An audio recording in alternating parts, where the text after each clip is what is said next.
Бұл ән бұрынғы әннен өзгерек дейді. Ең алғаш рет көктемгі дала жұмыстарына деген қаржыландыру оның алдындағы жылдың соңынан басталды. Түгін тартсақ майы шығатын бір қасиетті қастерлі өңір ғой, шынын айту керек. Егін науқанына дайындығы жылдағыдан бір аптаға 10 күнге бұрын келуі мүмкін деген болжам бар. Яғни биыл 400 мың гектарға біз ұлғайттық егіс көлемін. Агросаланы кенжелеп тұрған тұсының бірден бір себебі көбінесе монодақылды егіп үйреніп қалғанбыз біздің шаруалар. Қазақстан әлемдегі агросалада алпауыт мемлекеттермен иық тірестіре алатындай әлеуетке ие екенімізді жасырмаймыз.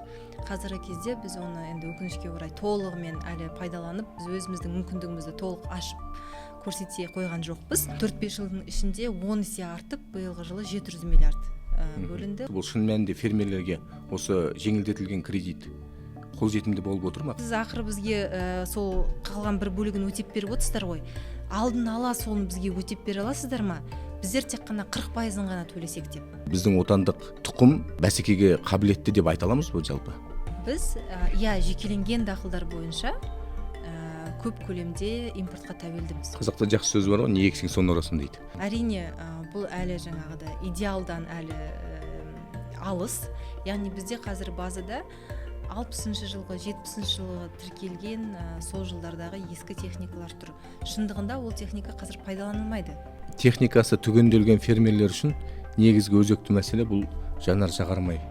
Бізге шаруалар министрлікке хат жазып, мен қалып қойдым, мені ескермеді деген өтініштер келіп түсетін еді. Бізді ашындыратыны мемлекет тарапынан олар көрсетіліп жатқан қолдаулардан көбі ақпараттандырылмаған. Осы подкастты көретін шаруалар да енді бұлай айтсақ, олардан да ұят болатын шығар. Иә.